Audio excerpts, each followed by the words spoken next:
The crystalline chamber of the Galactic Council hummed with an energy that made Dr. Ashley Miller's teeth ache. Floating displays projected species analysis data in 100 different languages, most of which human linguistics had yet to decipher. She stood, fighting the urge to fidget, as 7 of the most advanced species in known space debated humanity's worth. The bipedal primates showed no exceptional abilities. The Vex ambassador stated, their crystalline form refracting light in patterns that conveyed dismissal, standard tool use, basic pattern recognition, and primitive social structures.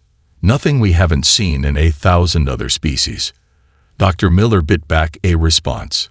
6 months into her role as humanity's lead representative at the Galactic Science Division, she'd learned that interrupting council members was a quick way to get humanity classified as unnecessarily aggressive.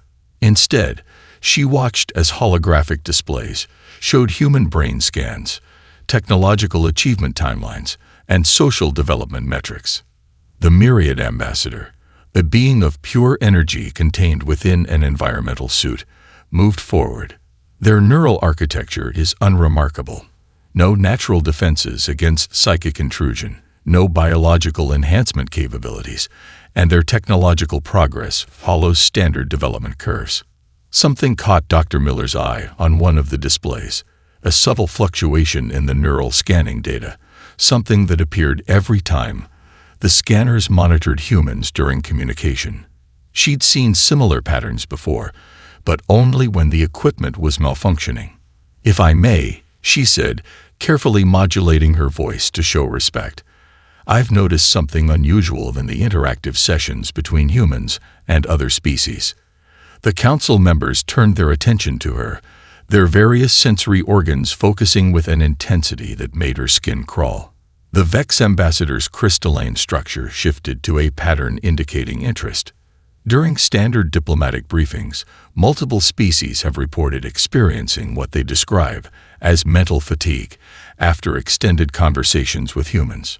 Initially, we attributed this to simple translation issues, but she gestured to the neural scan display. The pattern appears consistently, regardless of the translation method used. The Myriad ambassador's energy form flickered, a sign of surprise or concern. "Explain the relevance." Dr. Miller pulled up her own data, collected over 6 months of careful observation. 3 days ago, I was explaining the concept of a rainbow to a Vex junior scientist. Despite never having seen one, they began displaying neural patterns consistent with visual processing. They were seeing it just from my description. The chamber fell silent, even the ambient hum seeming to decrease in response to her words. The council members communicated among themselves through their preferred methods: light patterns, energy fluctuations, and chemical signatures that human sensors could barely detect. "Impossible," the Vex ambassador finally stated. "Mental construct transmission requires direct neural interface technology. Your species has no such capability." And yet, Dr. Miller said, pulling up more data, every time humans engage in what we call storytelling, the recipients show neural patterns consistent with direct experience. We're not just communicating information, we're transmitting experiences through words alone. The council chamber erupted in a chaos of light, energy, and chemical signals. Dr. Miller stood her ground as the most advanced species in the galaxy tried to process the implications of what she was suggesting.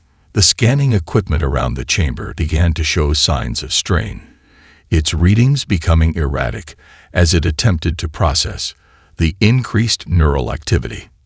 The Myriad ambassador's voice carried a new tone, one she'd never heard before.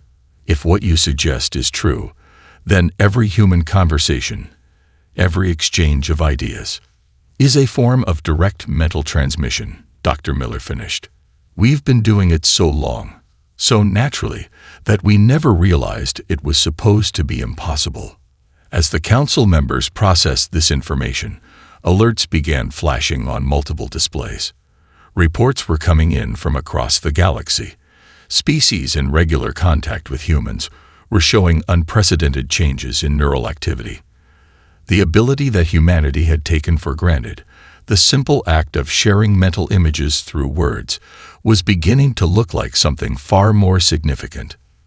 The assessment of humanity had just become far more complicated than anyone had expected. Would you like me to continue with Part 2, or would you prefer any adjustments to Part 1? The xenobiology lab aboard the Galactic Science Station buzzed with activity as Dr. Ashley Miller reviewed the latest neural scans. Holographic displays showed cascading patterns of brain activity from a dozen different species, all exhibiting the same unusual response to human interaction. It doesn't make sense. Professor Xylith, a respected neurobiologist from the crystalline worlds, said as their transparent form shifted in agitation. We're seeing neural activation in regions that shouldn't be connected. When humans describe abstract concepts, other species' brains react as if they're experiencing real sensory input. Dr. Miller watched as a junior human diplomat described Earth's oceans to a group of desert evolution species. The aliens' brain scans exploded with activity, visual centers processing the color of water they'd never seen, sensory regions responding to the imagined feel of waves, even olfactory areas reacting to the described smell of salt air. Look at this pattern here, she said, highlighting a particular section of the scan. Every time we use metaphors or analogies, their brains create complete sensory experiences. We're not just communicating. We're forcing their minds to generate artificial experiences. Reports had been flooding in from across known space. Entertainment districts with high human population densities were reporting widespread cases of mental exhaustion among non-human visitors. Space station medical bays were overwhelmed with aliens complaining of vivid, persistent mental images after lengthy conversations with humans.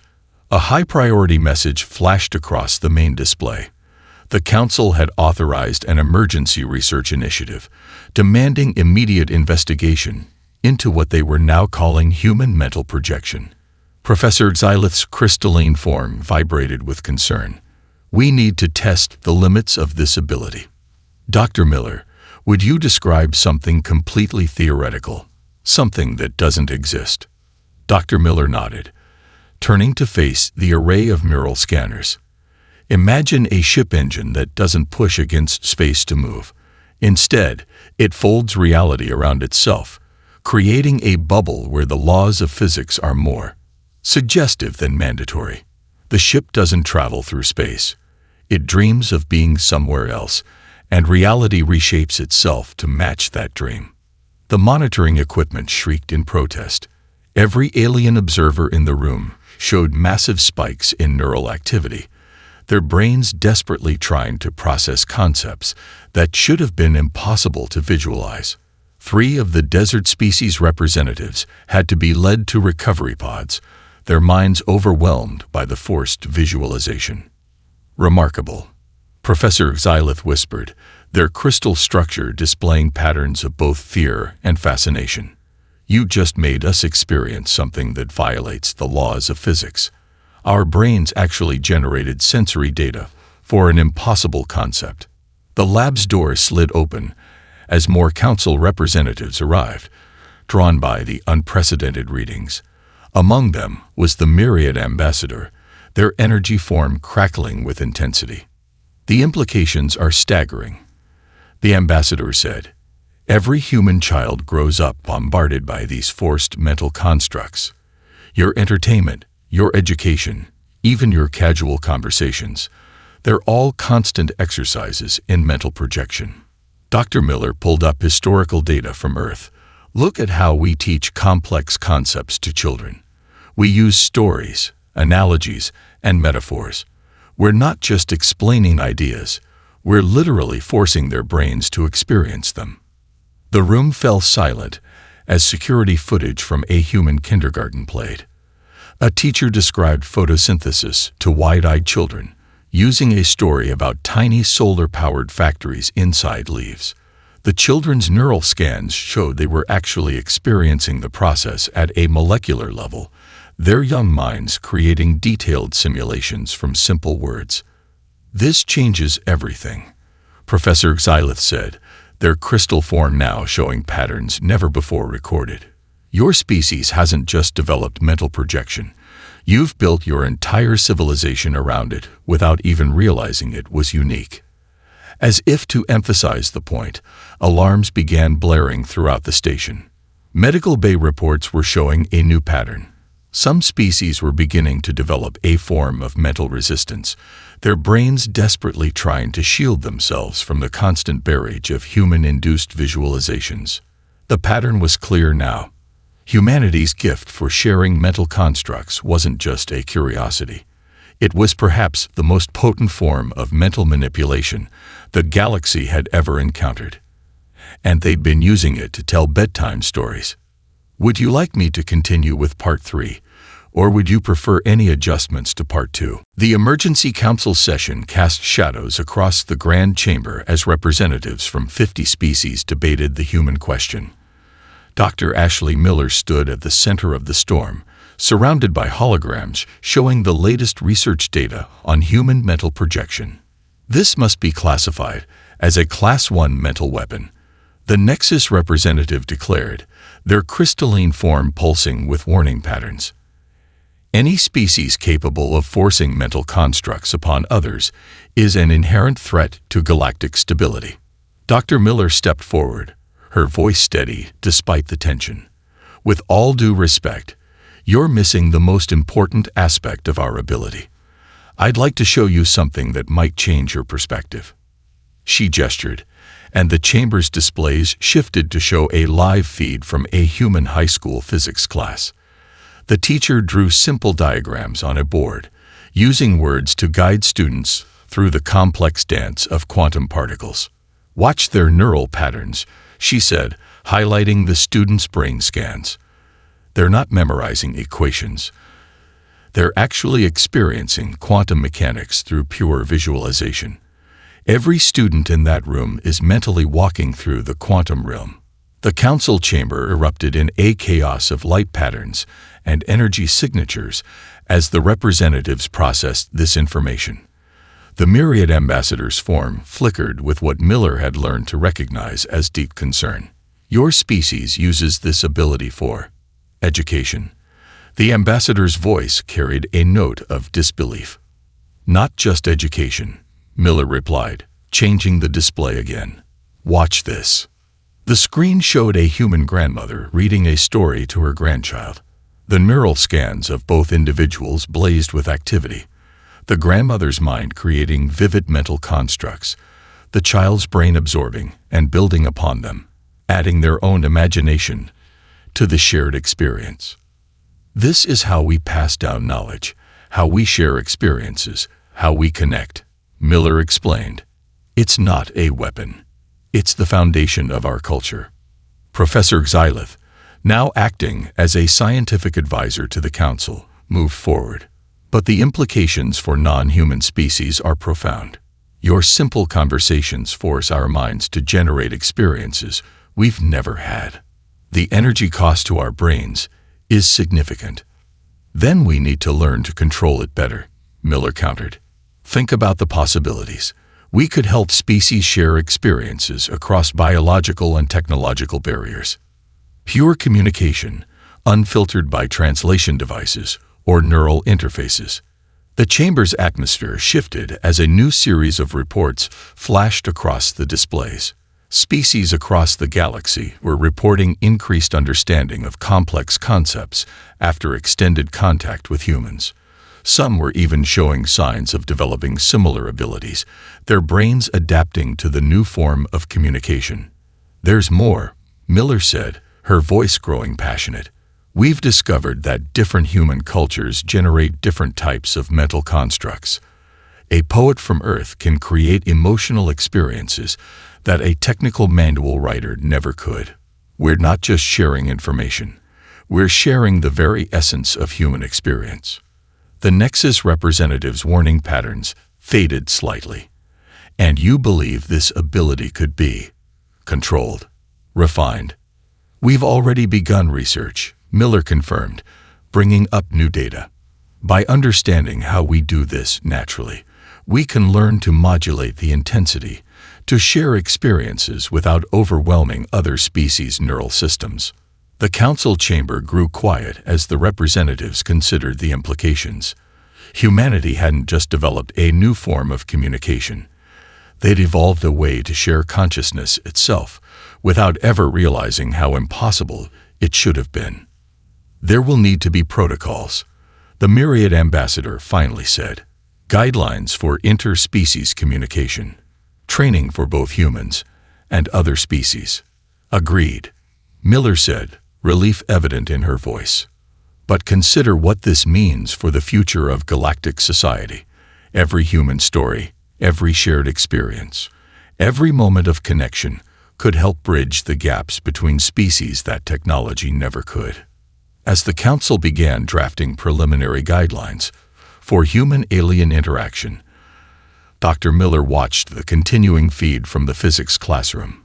The teacher had moved on to explaining dark matter, and 20 young minds were experiencing the very fabric of the universe through nothing more than the power of human words. The implications were clear. Humanity's greatest gift wasn't their technology or their resources. It was their ability to make the impossible feel real through nothing more than the power of shared imagination. Would you like me to continue with Part 4, or would you prefer any adjustments to Part 3? Red alert signals flashed through the Galactic Council station as reports of the first attacks flooded in. Dr. Ashley Miller rushed through the crowded corridors, her neural interface streaming data about the unfolding crisis. The collective had finally made their move. 3 border worlds lost in the first wave. The Myriad ambassador's energy form crackled with distress. Their battle formations are perfect, mathematically precise. No weaknesses, no gaps, no flaws. The central command chamber displayed a holographic map of the affected systems.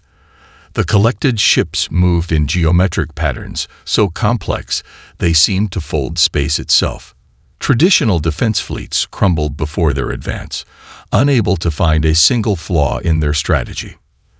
They're using pure logic, Professor Xylith observed, their crystalline form displaying analysis patterns. Every move is calculated based on previous combat data. They've created the perfect war machine. Dr. Miller watched as another defense fleet fell to the geometric assault, but something caught her eye. A slight hesitation in the collective's movements when they encountered human ships. "Look at this," she said, rewinding the footage. "When our ships don't follow expected patterns, their response time increases by 0.3 seconds. They're having trouble predicting us." The command chamber fell silent as the implications sank in. The collective, with their hive mind and perfect logic, couldn't process human unpredictability. Our gift for mental projection wasn't just affecting individual aliens, it was disrupting their entire battle network. "Commander Reynolds," Miller called to the human fleet officer present, "what would happen if you ordered your ships to act out a children's story during battle?" The commander stared at her for a moment. Then a slow smile spread across his face. "The little engine that could, Dr. Miller. Or perhaps the 3 little pigs." "Both," she said, her eyes fixed on the battle display. "Have your crews visualize it, project it. Make it as real as a training exercise." The next engagement changed everything. As the collective's fleet approached in perfect formation, the human ships began moving in patterns that defied military logic. They flew in spirals, retreated only to return stronger, huffed and puffed, and blew their way through enemy lines. The collective's response was immediate and devastating. To themselves, their ships froze in space, their perfect formations shattering as they tried to process combat strategies based on children's tales. "Their hive mind," Professor Xylith exclaimed, their crystal structure blazing with excitement. "It's being forced to process the mental projections from every human crew member. They can't filter it out like individual species can." More reports flooded in. The collective's advanced neural network, designed to process pure logic and mathematics, was struggling to handle the flood of human imagination. Their ships began moving in erratic patterns, their perfect geometry dissolving into chaos. "We need to push this further," Miller said, already formulating a plan. "Commander, contact every human ship in the fleet. Tell them to project different stories, different impossible scenarios. Make the collective try to process every human fairy tale at once." The battle space erupted in a new kind of chaos. Human ships moved like characters from 1,000 different stories, each crew member adding their own mental projections to the mix. The collective's fleet, trying to predict and counter each move, found themselves drowning in a sea of human imagination. Their primary neural hub is showing signs of strain, the Myriad ambassador reported, their energy form pulsing with astonishment. They've never encountered a defense they couldn't calculate through.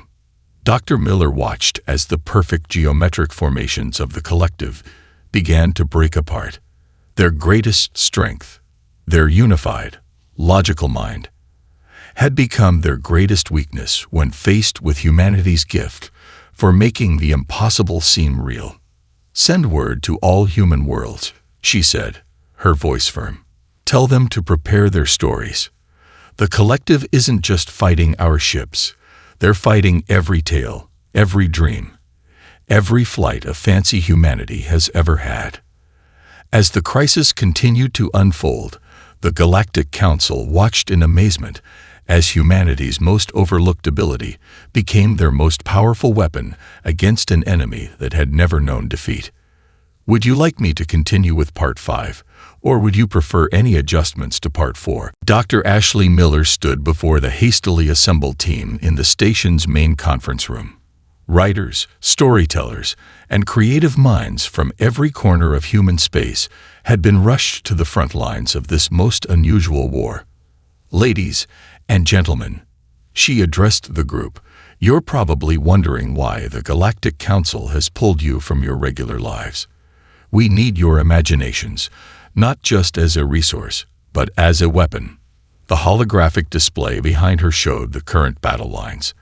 The collective's forces had slowed their advance, but their remaining ships still moved with deadly precision. Sarah Chen, a renowned fantasy author, raised her hand. "You want us to tell stories?" she asked, her expression skeptical. "Against an enemy that's destroying entire worlds."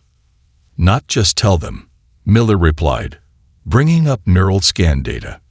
"We need you to project them. Every wild idea, every impossible scenario, every plot twist that defies logic. We need them all." Professor Xylith's crystalline form shifted to display teaching patterns. The collective processes reality through pure logic. Their neural network cannot handle the amount of impossible scenarios human minds can generate. When multiple humans project different yet equally impossible scenarios, their systems begin to crash, Miller finished. "We've already seen it on a small scale with military engagements. Now we're going to take it to a level they can't possibly handle."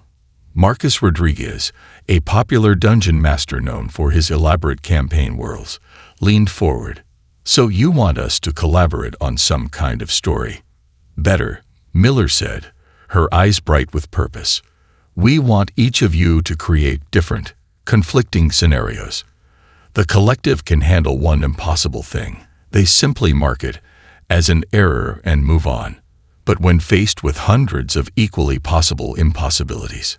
The room erupted in excited discussion as the creative team began to understand their role.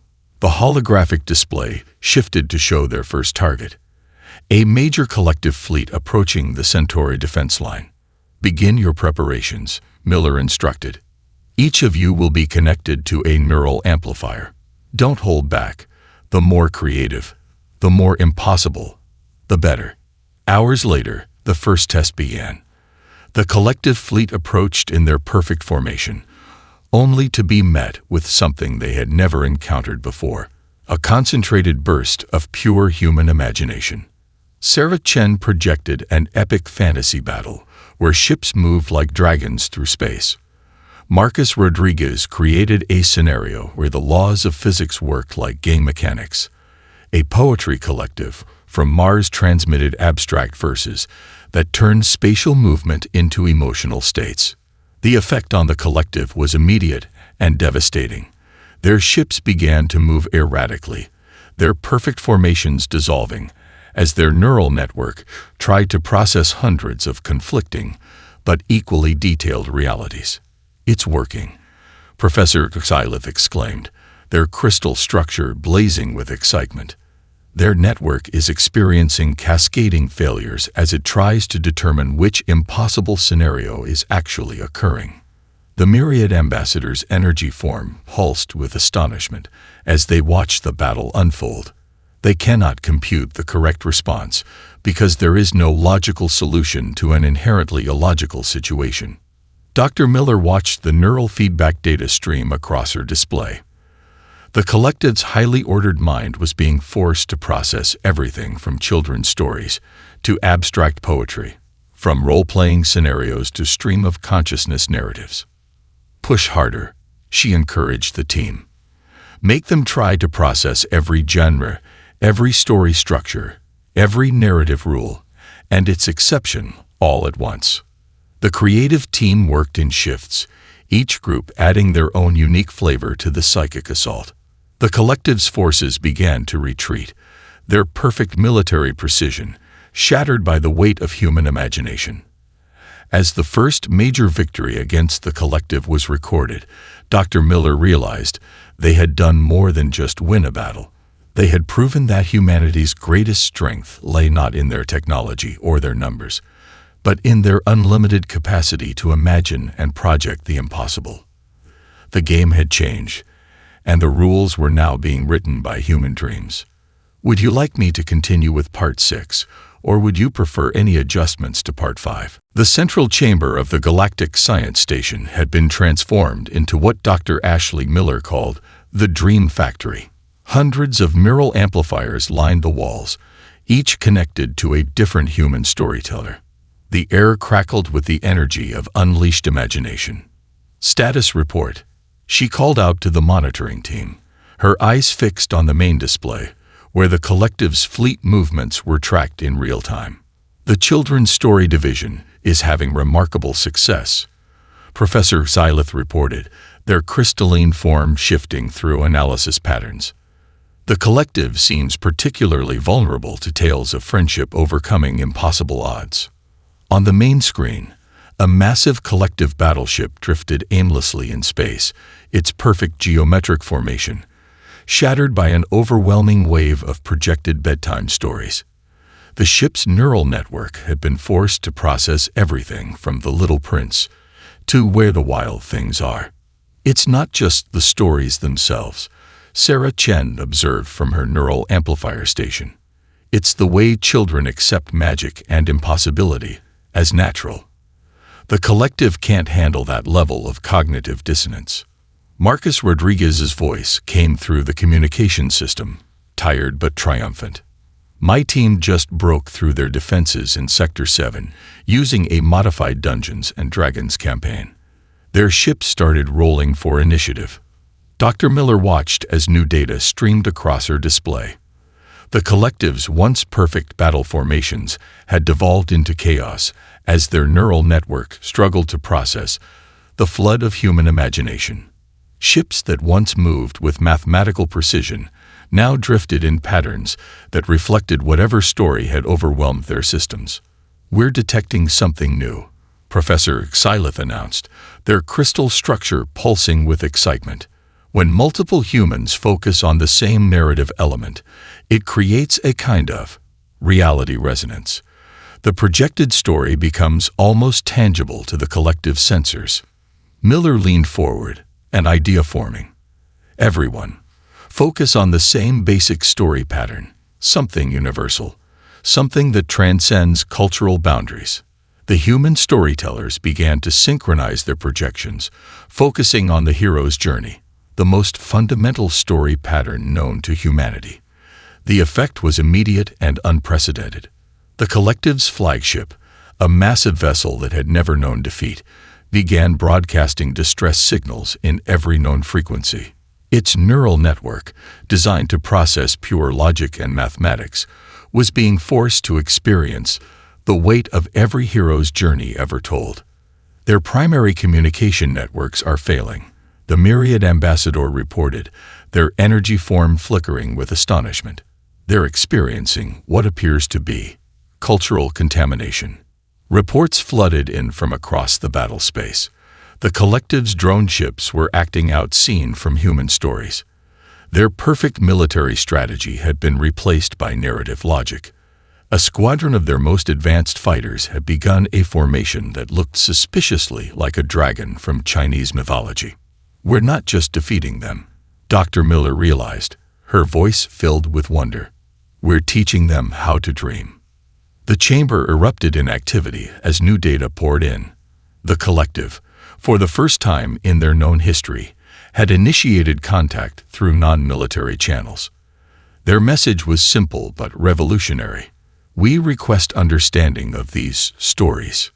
Professor Xylith's crystal-structured display patterns of both fear and fascination. You've done more than find a weapon against them. You've given them something they never had.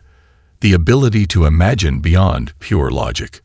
Dr. Miller watched as the battle display showed more and more collective ships powering down their weapons. The human storytellers, still connected to their neural amplifiers, had accomplished what no military force had ever managed. They had made the collective question their own reality. Keep transmitting, she ordered, her voice soft but firm. But change the focus. Don't just send stories of conflict. Send them tales of peace, of understanding, of different ways of seeing the universe. As the chamber hummed with the energy of human imagination, Dr. Miller realized they had stumbled upon something far more powerful than a weapon.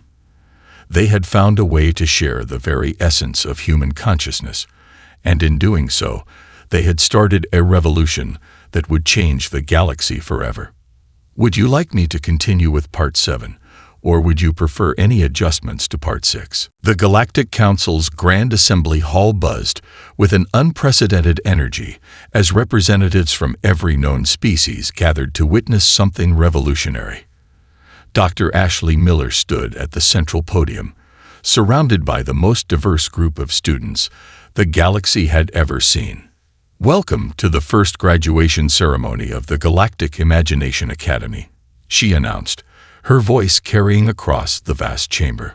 Behind her, holographic displays showed neural pattern comparisons, before and after training in human-style mental projection. Professor Xylith, now the Academy's chief scientific advisor, moved forward.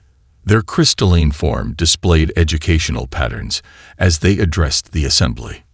What we once thought impossible has been achieved. Non-human species can learn to generate and share mental constructs through modified human techniques. The first graduate, a young Vex scholar, stepped forward to demonstrate.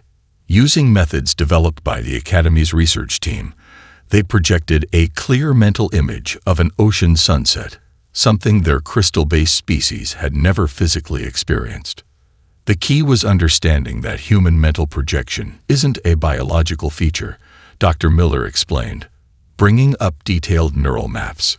It's a learned skill, developed through millennia of storytelling and shared imagination. We simply had to find ways to teach other species how to access similar neural pathways.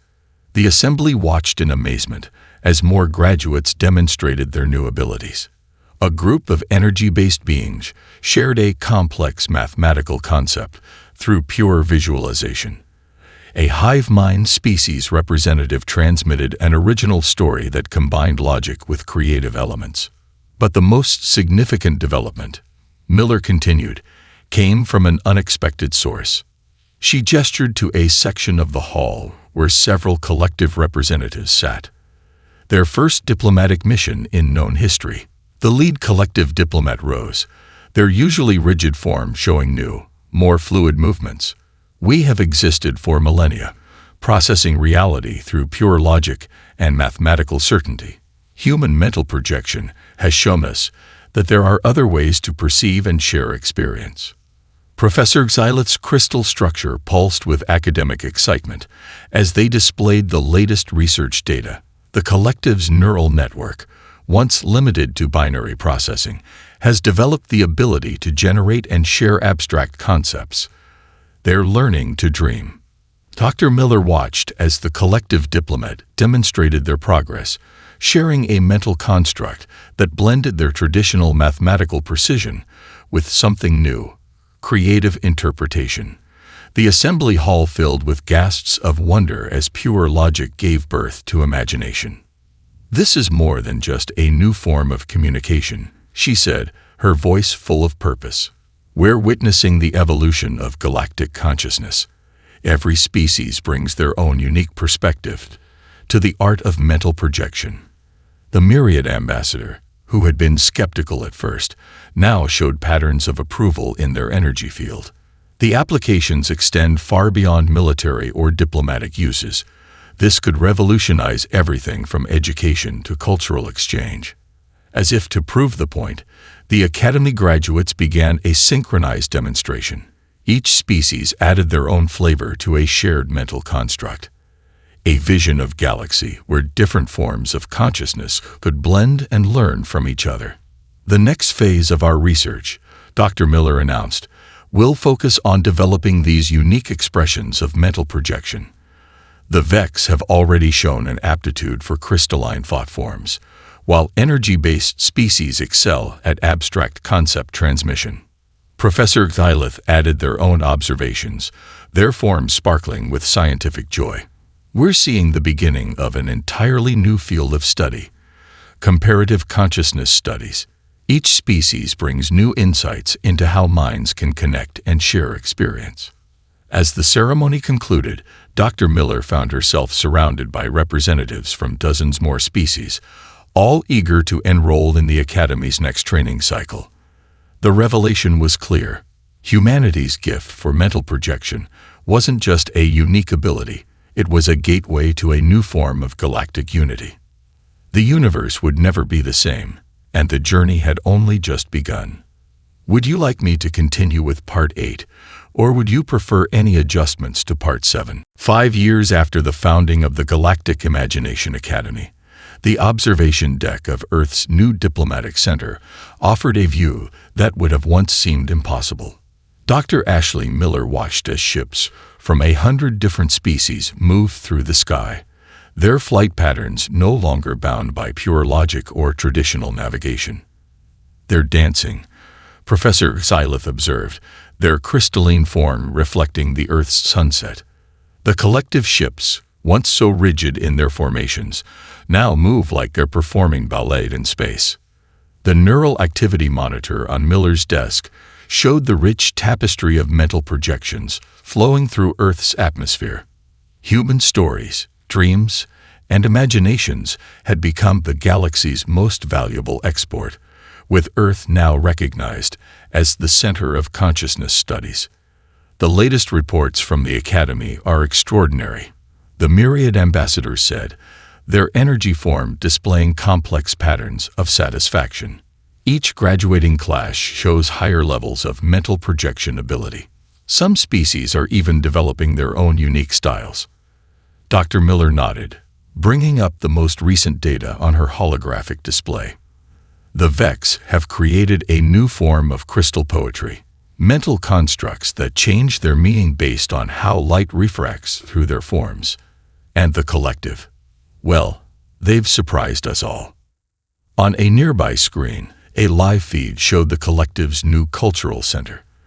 Their once sterile ships now carried libraries of human literature, their neural networks eagerly processing everything from ancient myths to modern novels. They had become the galaxy's most dedicated students of human imagination.